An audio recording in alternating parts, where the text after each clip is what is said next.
Hello everybody and welcome to another episode of Sunday Musicians Café. I'm really happy to be back and to start this new episode, number 32, I guess. Just a really quick explanation on what this project is for whoever is watching for the first time. I started this little podcast last year in May, and the idea came from trying to answer that annoying question of how musicians make a living, which I discovered very soon. Actually, it's annoying probably because we don't know how to answer ourselves, and not just because the world is it doesn't understand that music can be a job, which is true, unfortunately, still today.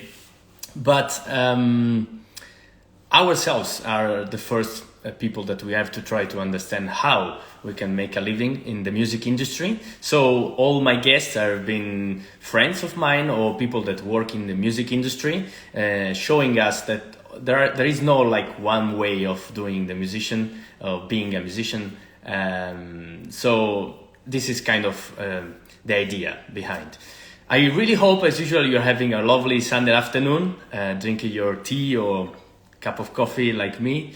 I'm a really espresso person. As you guess from my British accent, I'm not I'm not from the UK. I'm an Italian violinist, and I'm really glad to introduce you today to Deniz Sensoy.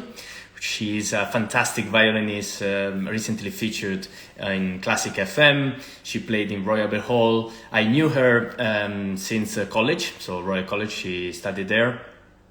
She did a fantastic masterclass with Maxim Vengerov, who, for who doesn't know, is one of the top soloists in the world at the moment, and he comes as a visiting professor very often to Royal College. And she played amazingly, and Mendelssohn concerto, I still remember that moment. And she really plays wonderfully, and not only she's representing, I think women very well. So she played in 𝒕𝒉𝒊𝒏 again, as I was saying, for the International Women's Day, and that was a fantastic performance of 𝒕𝒉𝒊𝒏. She has a lot of things to say, and I want her to tell us all of them. But please do send any messages or drop in the chat whatever curiosity you have about musicianship or music life in general. If you want to ask any questions to me or to her, we'll try to answer to them. Yeah, and so let's try to invite her.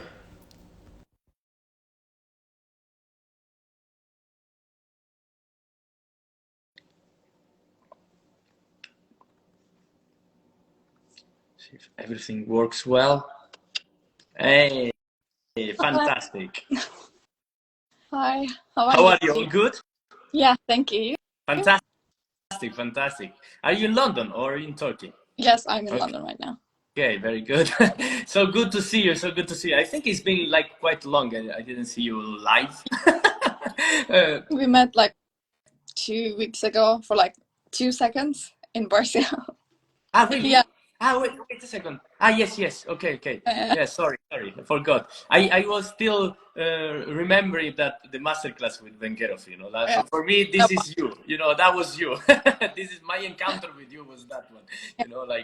I was really blown away. Actually, you played amazingly, and the way you actually react to his suggestions, it was quite impressive, and I really want to talk about this. But before of this, tell us a bit who you are, where you're coming from, and Yeah. all your journeys. If you have key moments you want to tell us how to become a musician like you.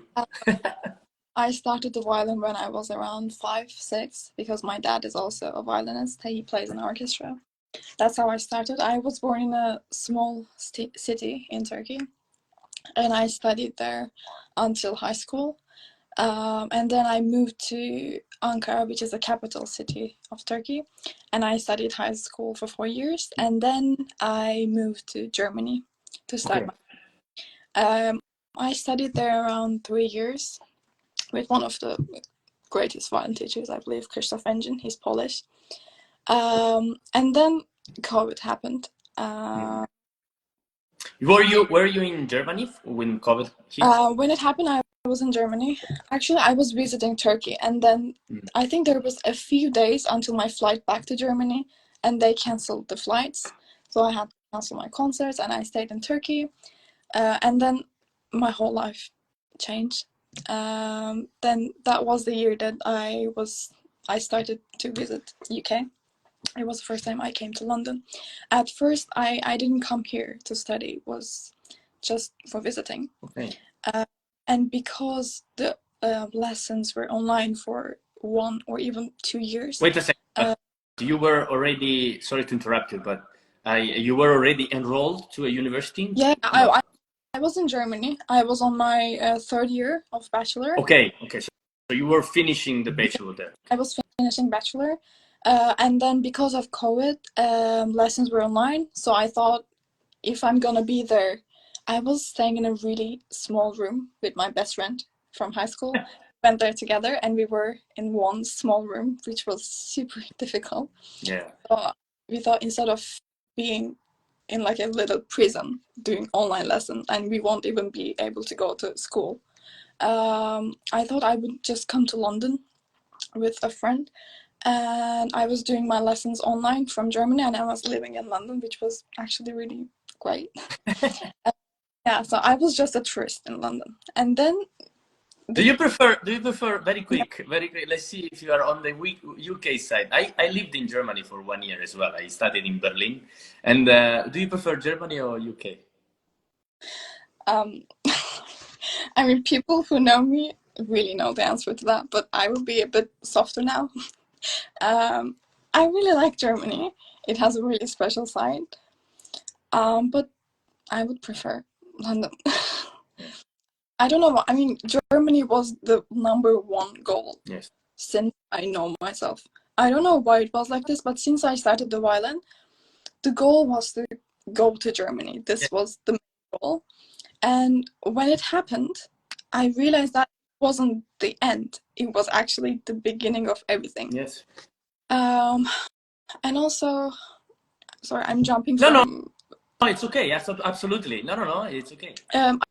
I kind of, I don't want to say lose, but like I kind of lost myself, because when I was in Turkey, the relationship between me and my teacher was so different than how it was in Germany. Because in Turkey, I was on a training, literally. It was so intense, and I had like 2 teachers that I studied long term, and they were always like training me really hard, and they would tell me what to do.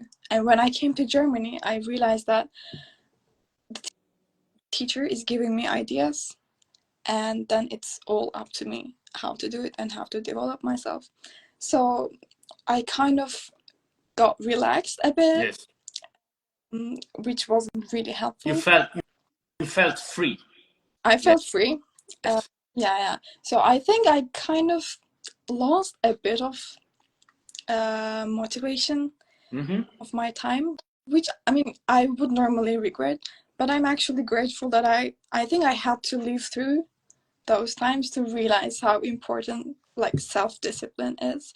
Yes. So I'm really grateful for the time I spent in Germany, and now I'm really happy to be in London. Fantastic, but this is I didn't expect such a deep story of you. But actually, it's very important, and sometimes we forget that as we are athletes also on the instrument, right? So sometimes not only we have to be free, right? So like also choose whatever we want, but also to feel free, which is is the second phase of freedom. So sometimes you are free. I mean, nobody is forcing you to play violin, obviously, but you don't feel free. So you feel like, so it's important. What you said, I think, is very important. Very important. Now I don't owe it to my teacher or my parents. Now I owe it to myself and my future. Fantastic. So that's something similar happened to me actually, because of personal reasons, but I switched from playing for other people to playing for myself in a way, not for playing. No, I mean, obviously I play for other people, but what I mean is like I work on the violin because I'm working for myself to get better as a human being, probably not just not to please other people. Yes, so that's very important. Thank you so much for this. This is very inspiring. We started very well. Thank you so much. Deniz, you are very inspiring. Thank you so much. And also, when you, I mean, to stay on the same inspirational motive, you played recently in Royal Albert Hall for International Women's Day. Yeah. Can you tell us a bit about this experience? Okay, this is two different things. For International Women's Day, I did the classic FM recording, and Royal Albert Hall was another recital. They are not connected. No, but the dates were close to each other. Yeah. So which one should I know? So I mean, I guess I want to talk about the International Women's Day. Was the recent one? Yeah, I mean, with the classic FM, I mean, it happened quite suddenly. I never done a shooting like this before. I never done any with classic FM before. When they called me to do this, it was one day before the recording, and I was in preparation of something else. The next day, I was supposed to have the finals of the concerto competition in college. So I was preparing the full concerto, and at the same time, I was preparing for my piano trio, string quartet, and at the same time, they called me and they said there is an opportunity to have a video with Classic FM, and you need to play a piece with the piano. And this is like once in a lifetime opportunity, so I really took the risk, and I wanted to do it. In 24 hours, I found the pianist. I kind of practiced the piece that I wanted to play, and then I went. It was at 11 a.m. In the morning, and it took about a bit more than an hour, and then I rushed to college in half an hour. To play at the concerto competition. It was raining. I was taking off the Uber. My pianist, it was Dina, she was holding my bag. I changed in the car, and then my teacher was holding the door. I was running through the concert hall to the backstage, and I just opened my violin and I just went on the stage. So it was really hectic day, but this recording was really one of them. But this is amazing. I mean, but I mean, I know Dina very well, and she's fantastic pianist, and she's always, when she's available, she's so sweet and she's very supportive. So I'm glad you played with her. And but this is crazy. I mean, this is you never practiced the piece before. I played it in the recital in Albert Hall, which was a month ago, I think. And okay, I see why I do the confusion. So because you played the same piece. Yeah, same piece. I thought Classic. I thought genuinely that Classic FM was listening to your Royal Albert Hall recital. Mm-hmm. I think they've heard of it through my agency. I just signed with an agency like 2 months ago in January. They contact me through my agency, so I think that's how they. Okay, that's good. Okay. So in a way, they knew you were, because it sounds like prepared for on their side. No. I mean, they knew who to ask and what to play. Yes, so that's okay. But that's really good. So I guess all the shooting and everything was quite special as well. Really special. It was really special, and I'm really happy to be able to have this opportunity. I hope more to come. Yes, they will. You play fantastic, so they will come. Of course. Now, you had another very incredible opportunity, which is playing on Guarneri. Oh, yeah. Tell us about that. I mean, guys, I'm a violinist as well, so I know I'm a bit biased and everything, but the reality is that, we have Stradivari, Guarneri. These are the two, like Lamborghini and Ferrari. I don't know. Now people will say things in the comments, for sure. They will say, no, but Stradivari is better than Guarneri. Whatever. But it's an incredible violin. So tell us about it. So there was this opportunity to perform. Actually, it was an audition to perform in the masterclass with Wenger. We were supposed to play Mendelssohn violin concerto, and we auditioned for it. And it was 3 of us from college that was playing each movement. And my violin was not the best one at that time. and my teacher knew that I was a bit struggling with it. So there was also this opportunity to play on this violin, which called 𝒕𝒉�𝒊𝒏. It hasn't been played for a really, really long time. They just kind of fixed the violin, and they college took the violin. And when they told me that I might be able to play on this violin, I was super excited. And I remember the day that we met at the backstage, and they gave me the violin with the case. I opened it. They wanted me to try. They were waiting for me to watch how it's gonna sound. I started playing. To be honest, at first, I thought in the beginning I thought it was gonna sound magical and incredible. But when it didn't sound like that, I got super anxious and sad, because I thought when I take it, I thought I was gonna sound like Finger, but it didn't happen immediately. And then as more I started working on it, which was long, I think it was a couple of weeks, if I'm not wrong, the more I played on it, the more I realized how important it is to have a violin like this. Yeah. The first thing I noticed was that I'm doing so much work on the violin that I'm not supposed to do. Instead of making the music I want on the violin, I was trying to get the sound on the violin for doing technical things. Like, for example, it's so difficult to tell this to someone who doesn't play any instrument. But for example, with my right hand, the pressure, the little pressure that I do, or a bow stroke that I'm doing, it's all because of the other violin that I was trying to make a good sound. Of course, yeah, makes sense. It really needs really little effort, and you can just enjoy the music that you do. So I was super happy, and it was really special for me to play in that violin. I wasn't allowed to even take it out of college. Gave me a locker with a lock in it, in a locked room. So when I wanted to practice, I would go into that room, and then I would open the locker, and then I take it out. One time I had to take it to Luther, and they arranged a cab for me to get in, and then I was safely going there, because it's really expensive. No, of course, they have insurance and everything. Yes, of course. Yeah. But I mean, it must feel like, I guess, as you said, is very interesting, and I mean, how we get used to instruments is very important. Yes, and as you said, I mean, obviously, and I remember someone told me, I think it was one of my previous teachers, and who had the opportunity of playing on Menuhin violin, which I don't remember if Guarneri, maybe it's Guarneri as well. Or he had two, or he had the Strad as well. I don't remember, but one of the two, yes.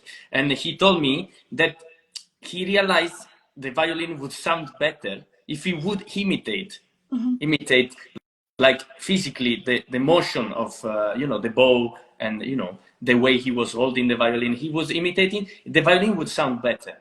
Magically. It doesn't, like, I can't believe this. It was like, no, it cannot be true, but actually it is, because probably the shape of everything, and you adapt to the violin, and the violin is the one asking you to do that. Yeah. It's not, so as you said, I mean, on probably pressing little is for everybody on the same violin is like, okay, so he has this kind of character, the violin, like, and do you think he's, I'm sure it's the best violin you have ever tried. Yeah.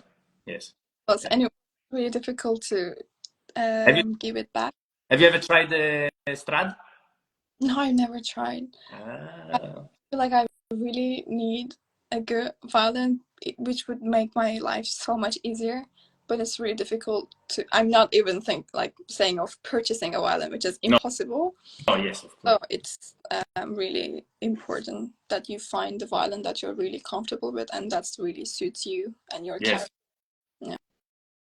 Yeah, no, absolutely. I mean, I don't know why, but I think you are more a Strad person, and I think when you will try one, I don't know why, I feel like you more Strad, but you will try. I tried both Guarneri and Strad. I had the luck of trying them, and I am more a Guarneri guy, probably. But the Guarneris I tried, they're not good. They were good, but I mean, you know, I wasn't good enough probably also to understand that's the reality. Okay, but that is not only the opportunity you had because you played the Guarneri, but also you won the audition. So you played Guarneri during the master class with Vengerov. Yes, yes, which was live on YouTube. I mean, for me, the most difficult part of the master classes is not the performing, but if you're able to do the things that he is telling you Yes. to do, the most stressful part. I think it went well. I mean, I learned so much, really a lot, and it wasn't my first time having a lesson from him. We did the same. It wasn't with orchestra, but it was with piano Yeah. in the of the year last year. I did Beethoven concerto as well. He's just great. He's really one of my biggest inspirations since I know myself, since I started the violin.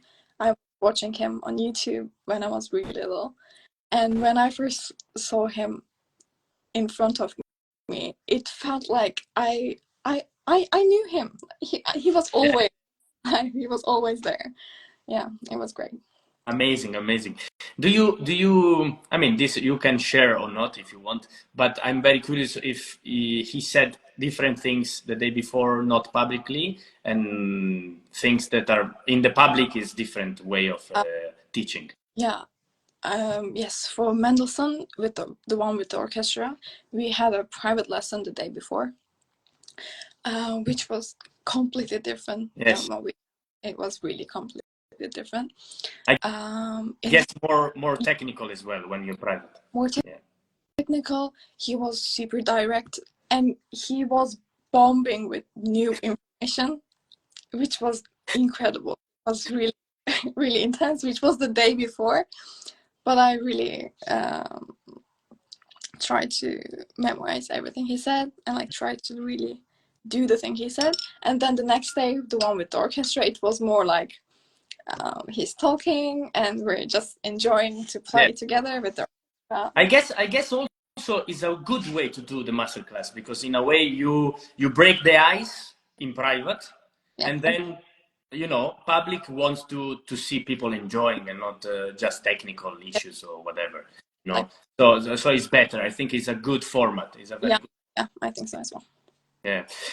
What about LGT? I saw you were playing. I love the group, and I wish I could play with them because I've been following them for so many years now, and they do such great tours and travels. I love them. And how is it playing with them? You like it? Yeah, my most recent concert was in 𝒕𝒉𝒊𝒏 in Hamburg, which was amazing experience. The It's a beautiful hall, by the way. It's beautiful.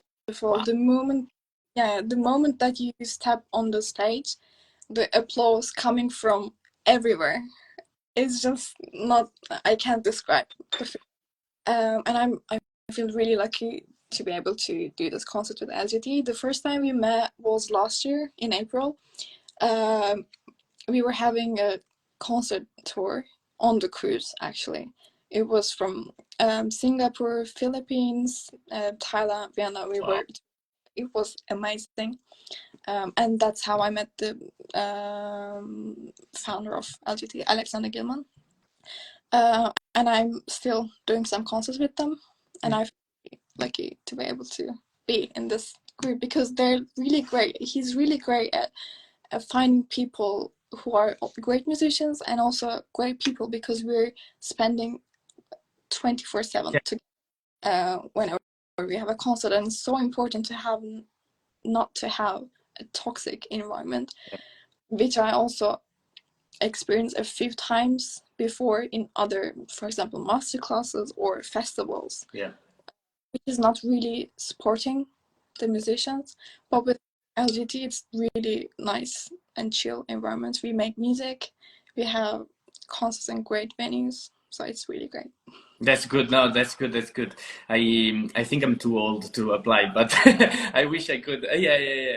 But yeah, no, I'm really happy. I'm the kind of person, and I want to be supportive as well. And I think it's very important to also talk about good initiatives like this one, and not trying to be, like to compete because it's very stupid. And actually, it's better for the musical world if people play in such a beautiful setup and with a nice group of people. Yes, and no, this is all fantastic. Are you a tea person or a coffee person? I think my answer is going to disappoint you because I watched some of the episodes. Either I'm a tea person, but Okay, it's okay. It's okay. I really like coffee. But when I drink coffee, the whole day it's miserable because I'm super anxious. My hands are shaking. I'm super nervous all the time for no reason. I mean, I enjoy drinking coffee for the 15-20 minutes. It's great. And then the whole day is ruined. So I can't really drink coffee. But now I'm having lemon juice, Ah, nice. warm water. Nice. That's nice. Yes, no, I mean, you're not disappointing me. You're not the first one at least. But no, but I have to admit sometimes I drink tea as well. Like I'm guilty, I'm guilty. But no, I love good tea with in the afternoon. Sometimes is a really good thing. But in the morning and after lunch, this for me is like I can't. It's just coffee. It's coffee time, And sometimes I understand that you're right. It's very when it's too much, and your body is like shaking and stuff. So I take decaf. So decaf, I still like the taste. So because I'm an addict of coffee, probably I need the taste. This is very bad promotion, by the way. This is not good. Anyway, listen. I know you're very busy and you have to practice for sure for next concerts. Which are the next concerts you want to share with us? I just finished really intense 2 months of concerts, which was one of them was in Cadogan Hall, and I have a few chamber concerts coming up. One of them is with the quintet in Wigmore Hall. It's Nice, second time I'm gonna play in Wigmore Hall, which I'm super excited for. We have nice. some going on with trio and quartet, and the tour I'm doing in April is again with the cruise. I'm super excited with LGT. That's very Yeah, so from here I'm gonna have a quartet rehearsal in a few hours. okay. So I'll just Good, good. You like chamber music? I do a lot actually. There was a time that I really wasn't into it because not like other schools, because I heard from many people that they weren't really having chamber music when they were in primary or elementary school. But it was the opposite for me. My first violin teacher, um, she and her husband were working together in the school, and I was getting violin lessons from her, and I was getting chamber lessons from her. Okay. Really intense. We were having rehearsals all the time. It was so much fun, but this was 8 years. So after that, I kind of I felt like I needed a bit of break. But now I'm back to it with more Yeah. passion. I really like it.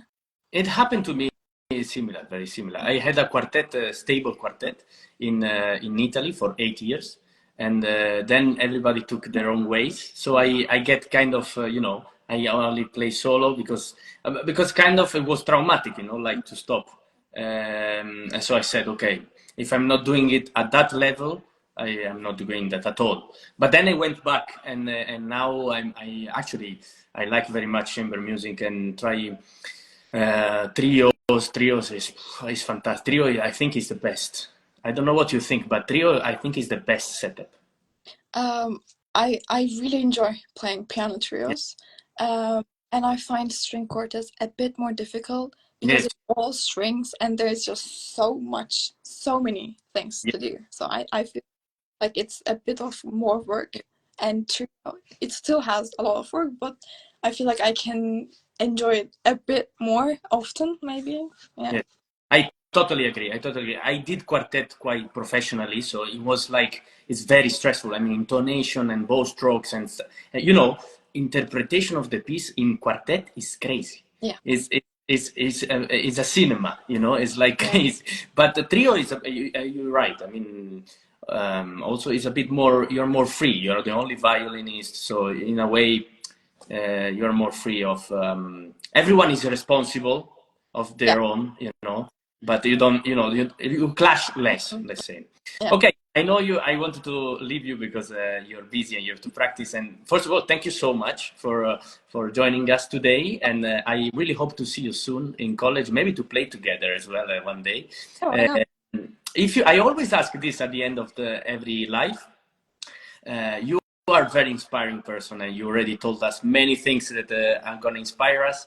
But if you have any tip or a little suggestion that in less than 1 minute you can say to the young generation of musicians. I think, okay, this is one thing that was my mindset when I was younger. I thought violin was my whole life, and I was putting all my energy, everything, all my future, all my hopes onto the violin. And now I'm realizing that this is not my whole life. I do it because I love it. I do it because I want to have this within my life, but this is not everything I do. So even if you're doing it as a hobby, or even if you're doing it as your main, let's say, job, it should never come to a place where it's really making you sad and depressed, and you feel like you're not gonna be anything else if you can succeed in one thing. I think this shouldn't be your mindset, and you should always be open to so many things, because life is not over if you just fail in a concert or in a competition. This is not the goal. At least it's for me. Fantastic. This is so thoughtful and real, you know, and it's it comes from, I can see it comes from experience. Yeah. And I really thank you. I'm really grateful. Thank you so much. Thank you so much. Guys, this is Deniz Sensoy. Thank you so much for joining us for the 32nd episode of this project. And honestly, I don't know what you think about this project, but I think a great shape, and I think it's really inspirational. Okay. So really great job. So much. Thank you so much. We leave Deniz to her rehearsals, and please do send any messages for us to if you want to get in touch or whatever. If you have any curiosity we didn't touch during this chat, please do send a message. I think also Deniz will gladly reply. And please do follow her, and see you next episode then. Ciao, Deniz.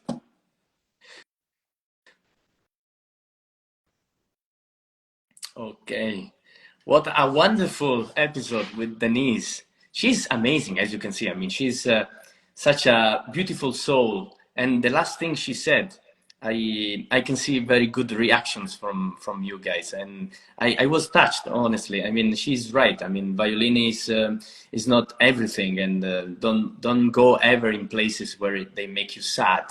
Of playing the violin. I mean, this is shouldn't be like this. So yeah, very inspirational. What do you think?